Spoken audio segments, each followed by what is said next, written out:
fellow named David Goodrich, and this is David. He is a retired avid historian who's been visiting Acadia National Park since he was a baby. So he knows everything about the park. Whenever you have a historical question about deeds or ownership or anything to do with the island, he's your go-to guy. And then other contributing people were Bill Horner and Willie Granston, Gary Stouflik, and then me, and whatever research I could do into this. So the whole topic of pest houses came about because Bill Horner was back in March struck by the response to COVID-19 pandemic.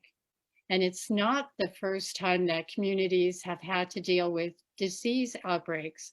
So he wanted to look into what did Bar Harbor do in response to various diseases over the decades. So he turned to the park, and through the park, that's how I got introduced to the topic. So an outbreak of typhoid in 1873 at the Bayview Hotel in Bar Harbor caused 13 deaths. I have a hard time wrapping my brain around that. It's like, oh, let's go up here and have ourselves a nice vacation. And then to have 13 people in your hotel pass away. Well, this is early on, 1873, just when tourism was starting up. And to have that event hit newspapers in the US and overseas threatened the burgeoning tourist business. Now, the reason why they had the outbreak of typhoid is originally they had wells just dug right next to the hotels, and then they had open troughs of sewer that just ran right by these wells. So the first thing that the two businessman families, the Roddicks and the Higgins of Bar Harbor, was to construct this aqueduct that you see in the picture, and it's spanning Duck Brook. Isn't that amazing?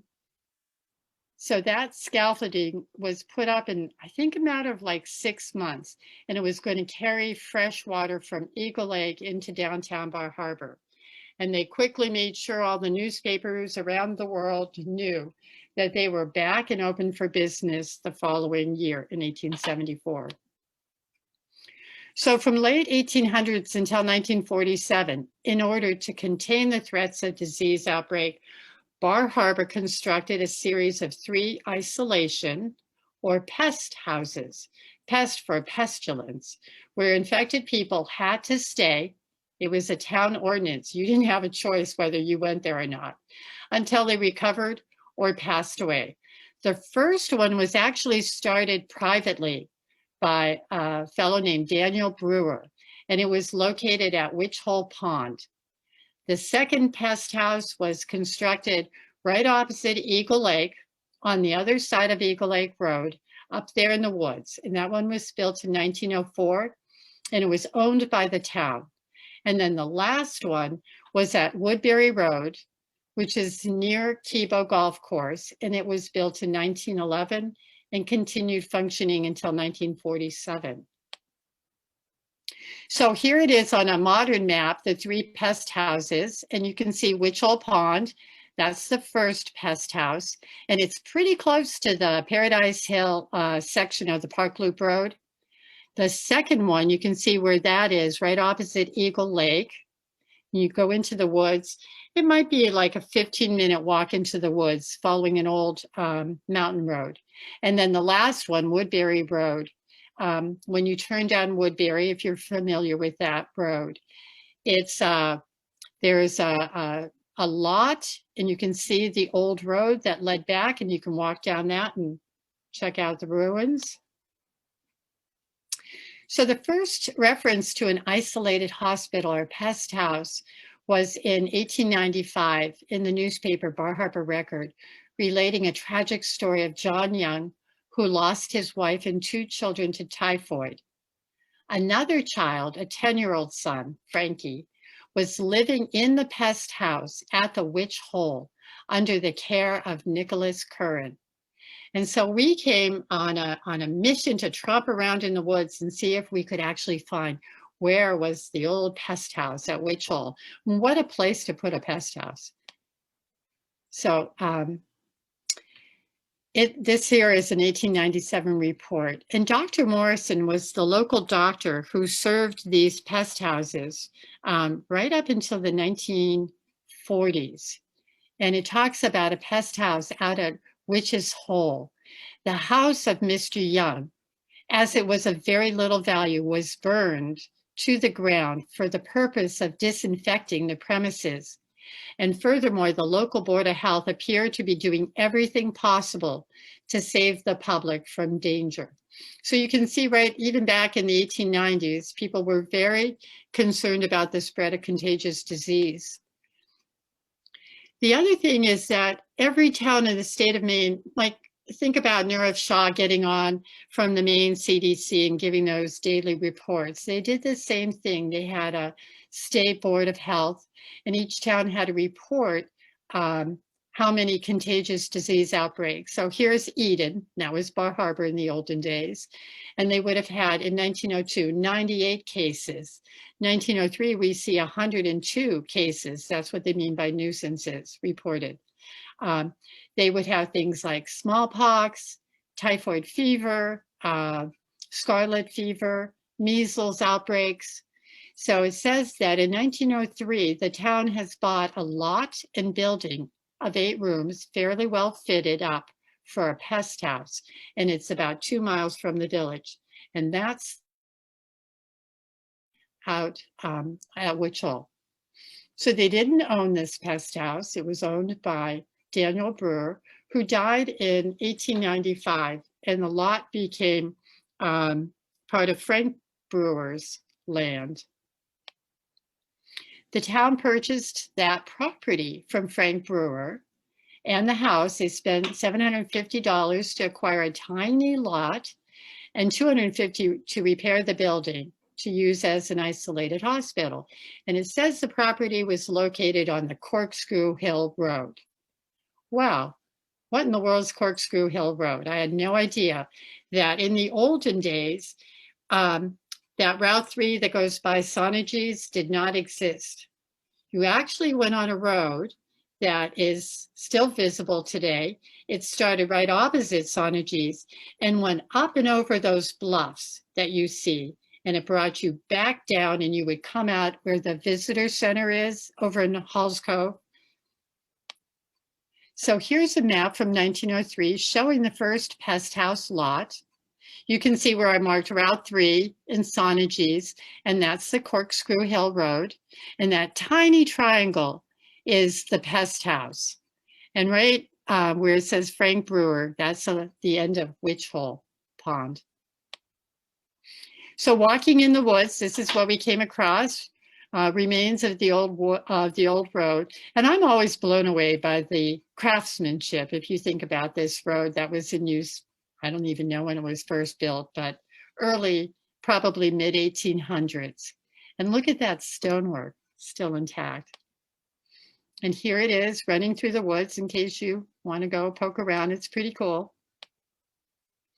And we followed that Corkscrew Hill Road all the way up until we came to this.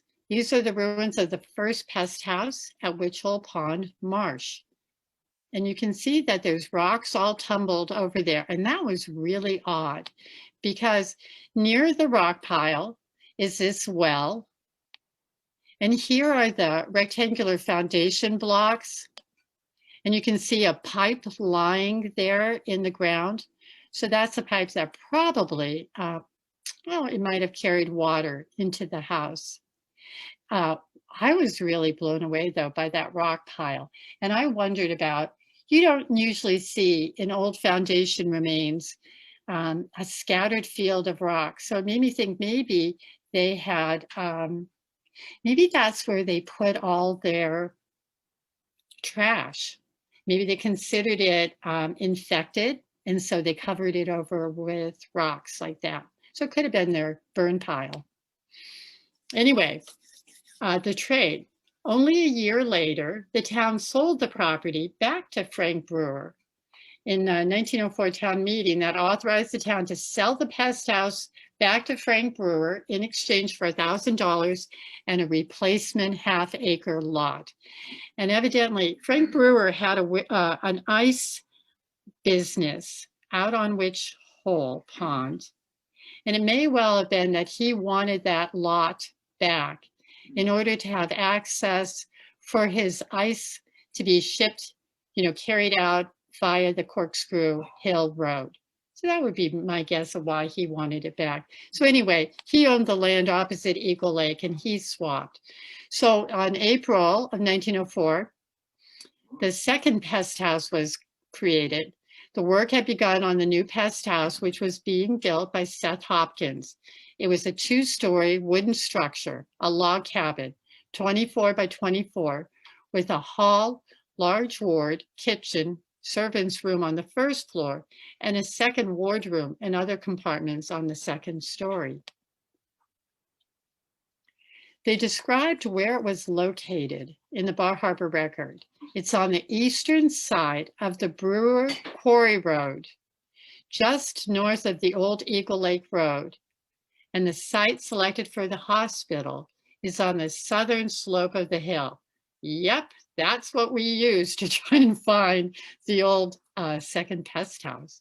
So back to tromping in the woods. Here are some ruins of that second pest house at Eagle Lake. So what we did is we found the Brewer Mountain Road, and you can you see that little path leading off from the ledge into the woods? That's about as defined as it is, but it's pretty easy to follow. There are rocks on both sides of the road delineating it. And then finally, we came to old foundations. So you can see the foundation stonework there. There's bits of metal still sticking out. There's a rod next to it with a wire wrapped around it. I think it's probably a grounding wire.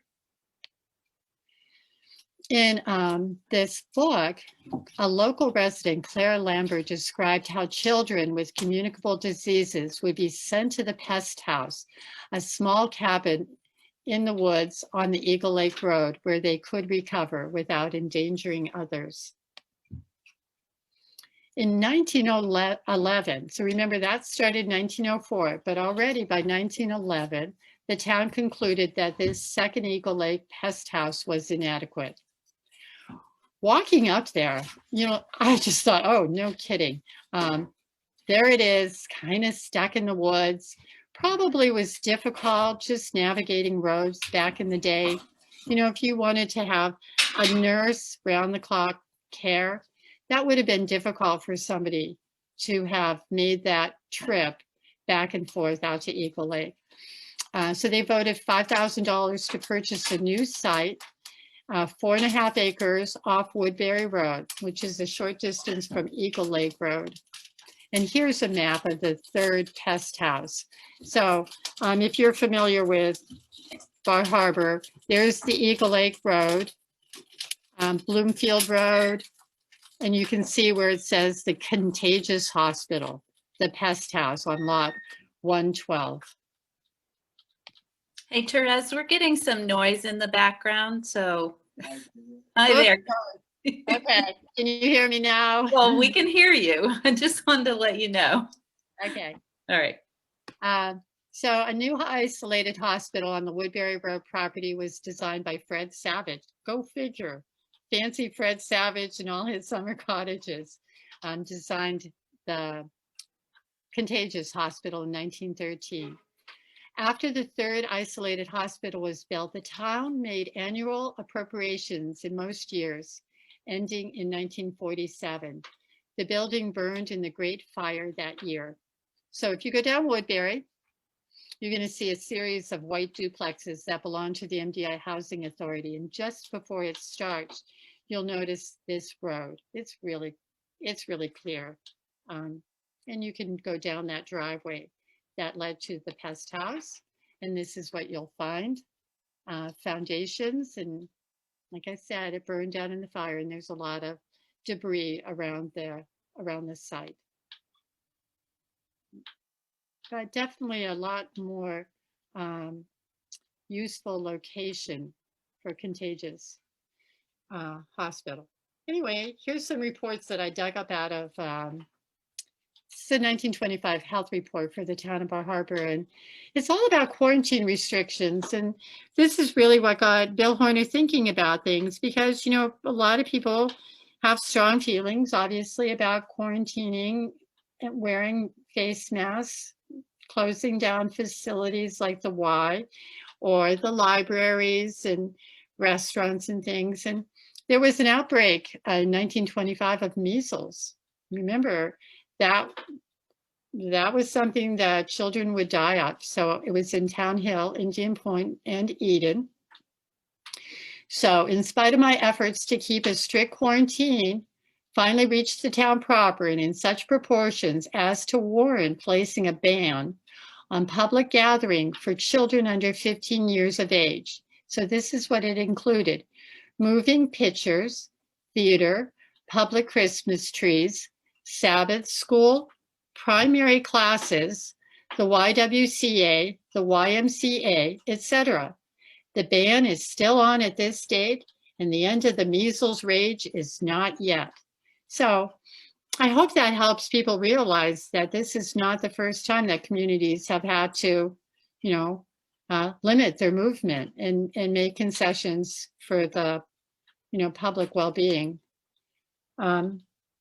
Here's continuing. And this is about, because I'm in schools, you know, it's all, every kid, you know, over Thanksgiving break. The rules are right now, if you went out of town or if you had anybody from out of state visit you, you're not allowed back in the schools right now for 2 weeks.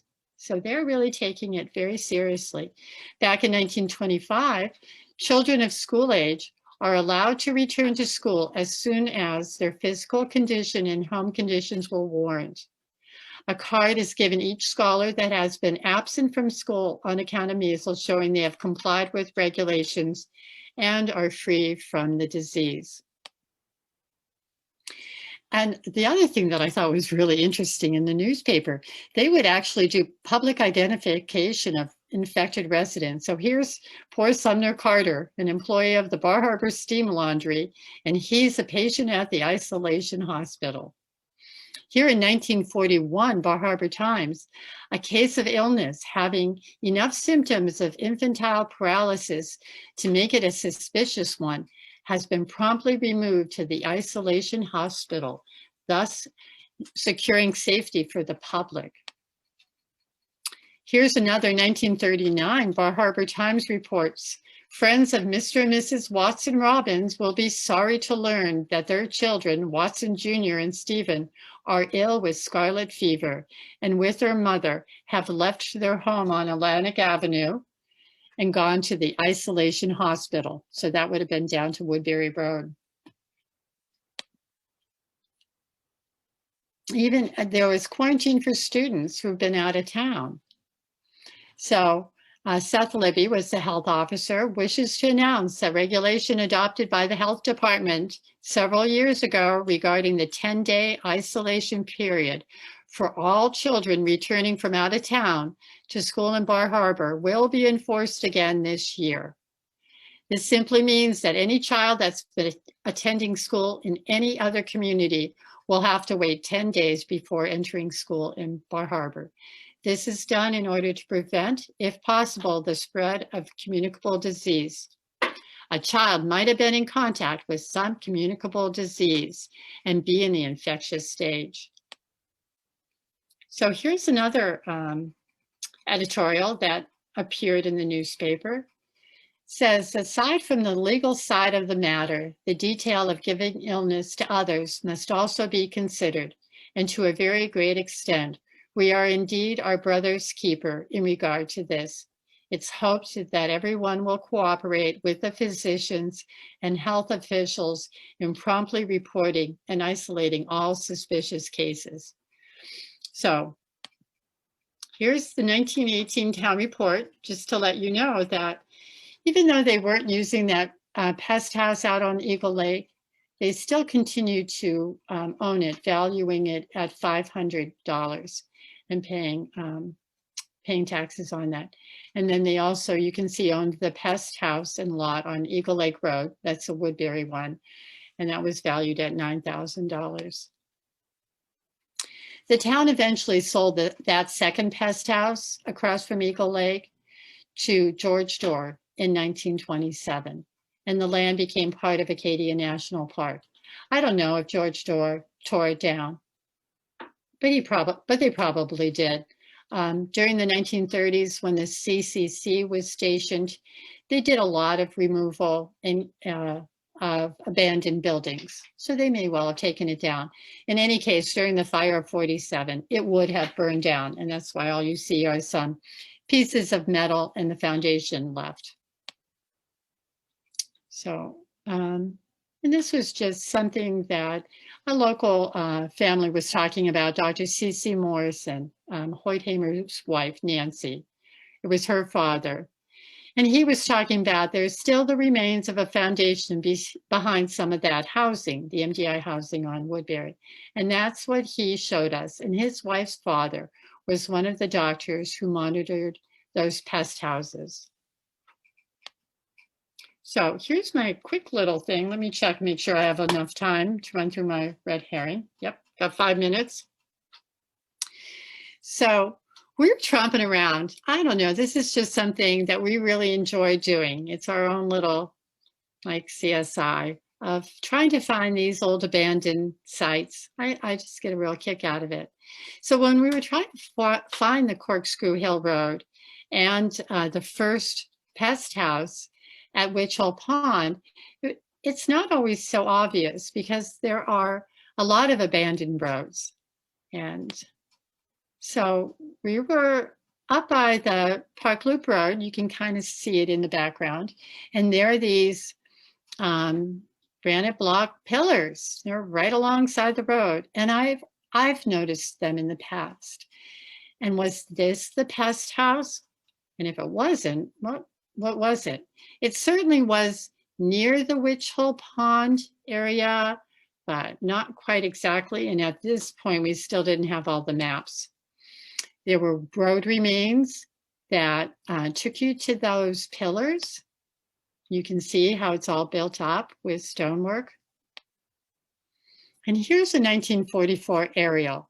So what happened was, you can see where I wrote down the Witch Hole Pest House location. And then there's a thin white line, and it's the Corkscrew Hill Road. And it goes right from Sonagee's, and you can make out that thin white line leading right to the Pest house. But running parallel, you can see Sonagee's, right? Here's a close-up of that aerial. There's the Corkscrew Hill Road. And what we had accidentally got onto, and where those pillars were, was another road. And it's the Henderson Pillar Road. It's right across from Sonagee's. The Hendersons were very wealthy people from Missouri. He was a US Senator. Mary Henderson went on to donate all of the land that encompassed Duck Brook and out to Witch Hole. So we have her to thank for that huge donation, as well as the land opposite Sonagee's. That was her estate. And she gave that all over to the park in 1923. So the Henderson estate, and they had going from their estate a road. And I don't know if you can see that thin white line that leads you right from the Henderson estate up to where the pillars are. And then parallel to it, you see the Corkscrew Road. And it looks like they're far apart. Actually, in person, they're pretty close. And there's the Park Loop Road. And you can see that the Henderson's Road that leads right to the pillars. Well, the Park Loop Road wasn't built back then. So it would have been like a guest cottage, or maybe a little gazebo up there, a lookout point for the Hendersons to enjoy a view of Frenchman Bay. And here's what their estate looked like. It was right across from Sonagee's, and you can see the stone wall that used to be running along, present day Route 3. It's obviously it's not, they did many times different construction of Route 3. So of course, now that's all covered over with trees, but you can see also they had a lot of stone terraced gardens. So if you're ever tromping in the woods right across the street from Sonnajuice, if you scramble up the embankment, I've done corny stuff like that, you can still see all that stonework. And in fact, there's a little patch of lily of the valley, which must have been part of their gardens that survived. When she donated this land, she actually had the house torn down and then the land turned over. So that's my talk. Any questions? That was wonderful, Terese. Everybody is welcome to unmute themselves. And if you had any questions, please feel free. Thank you so much, Terese. It's a great talk.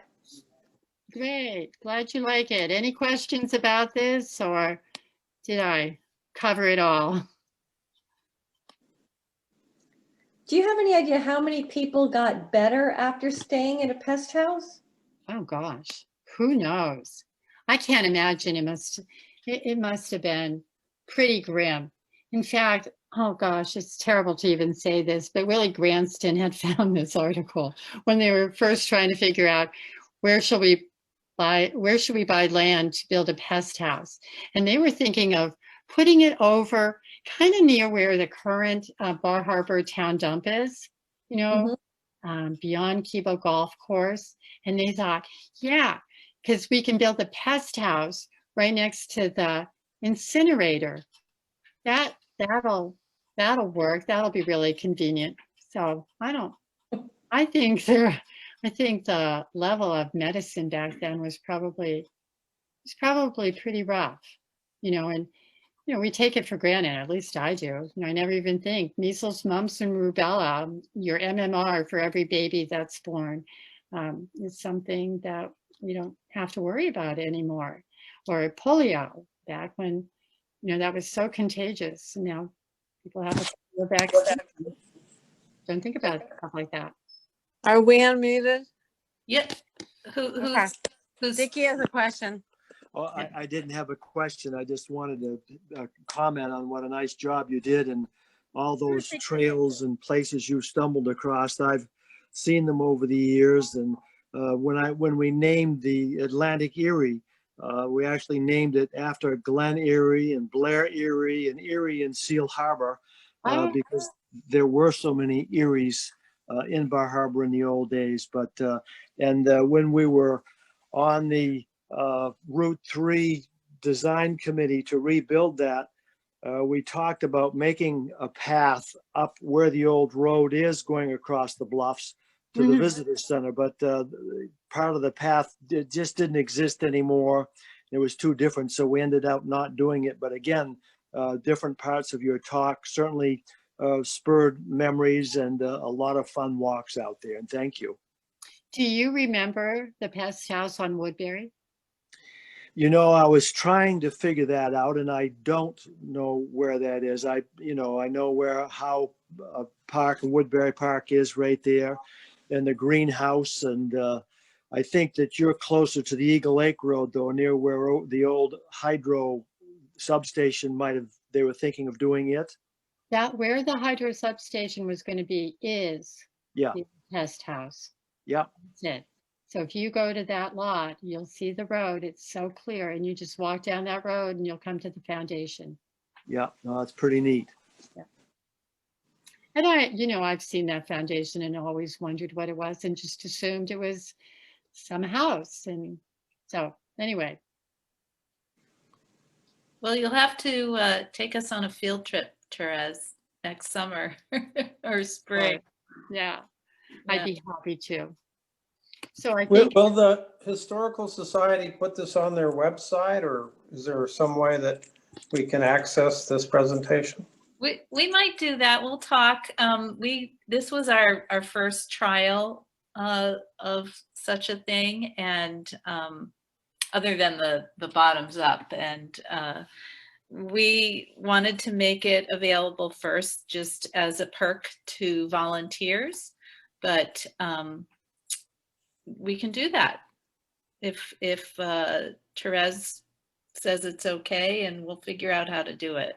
I actually, I didn't ask everybody, but I started recording just after you started, Terese.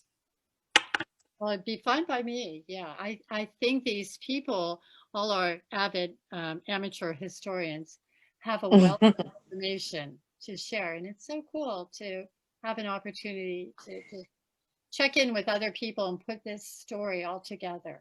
Yeah. With the little pieces that each person knows about. It's amazing. Well, thank you again for doing Yes. this. I Thank think you, we'll Terese. close for the evening unless there's any other questions. Thank you. Welcome. Bye. See you next time. And Thank you. Thank you.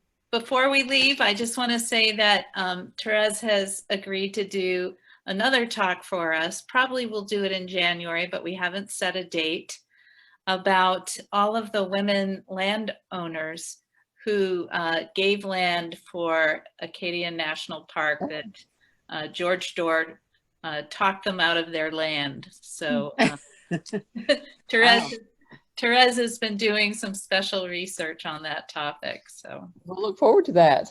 yeah. Good. Thank Thanks you. Great. All Thank right. you. Well, Bye, everybody. thank you, everyone, and glad much. you all joined us. Thank you. Good Bye-bye. night.